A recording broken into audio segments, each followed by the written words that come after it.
what they call it, policy and politics in Nigeria. Tinubu deserve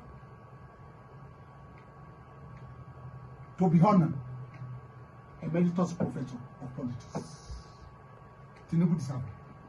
Kò ní sọ̀rọ̀ ṣùgbọ́n wo bí tí ó ti gbá wọn nítorí jù wọ́n lọ nìyẹn. Wọn ò lè lé máa yẹ bẹ́yẹ àfi tí wọ́n bá gbàdúrà. Wọn ò lè lé Tinubu come 2027 wọn ò lè lé yẹ́n máa bọ́ọ̀sì káàkiri. In my 2026 prophecy money, ẹ̀yẹ́ ní ti tán pariwo pé ẹsẹ̀ kan lẹ gbé sílẹ̀ o. Tinubu á gbá ẹsẹ̀ kan yìí o. That's what we do. Lẹ́ni yìí o, tẹ́lẹ̀sán bá jáde lẹ́yìn tó kọ̀ dẹ́tẹ̀ lẹ́sẹ̀ lẹ́yìn. Tinubu will mind. Lẹ́ni obi sọ lẹ́tì ẹ̀. Lẹ́ni tí mo bá yín sọ̀rọ̀ tó bá ṣe election Nàìjíríà. Ìgbà tí mo sọ fún ọ tí wọ́n ti Tinubu tó clear gbogbo, wọ́n kàn rọra fún PDP.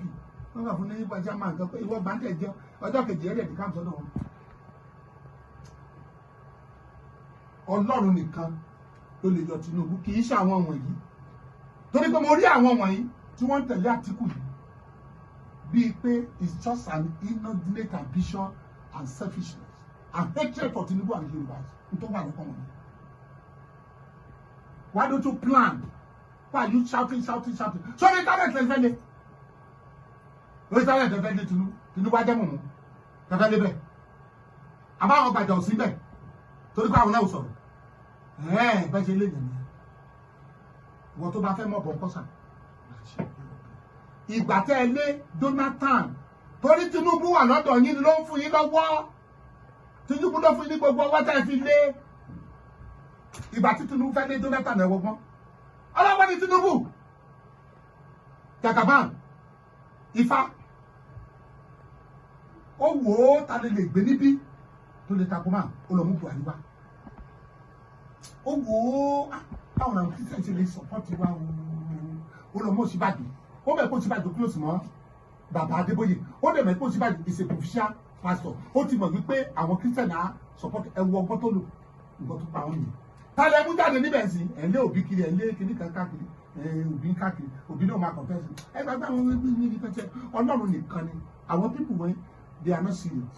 Nítorí kan máa jẹ náà wá. They are not serious. Ẹ fẹ́ lé Tinubu. Ṣé Tinubu jáde dìrín? Wọ́n yà lébẹ̀ ni.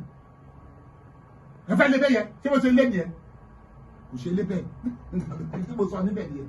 Tó fi wájú wọn tí wọ́n wálẹ̀ níṣẹ́. Ẹ rí pé election FCT ti dàrún sínú àdánwò. Ok, ẹ wọ àwọn tó kọ́ra wọn jọ síbẹ̀. Ṣé Káyọ̀dé Fáyẹ̀mí ló fẹ́ gba Èkìtì? Wait sí irọ́ ni Káyọ̀dé Fáyẹ̀mí ò lè gbé Èkìtì. Níbi tí Òṣogbo wà bẹ̀.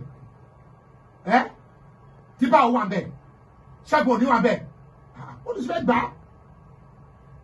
Ṣé Rotimi Amechi ló fẹ́ gba Rivers State?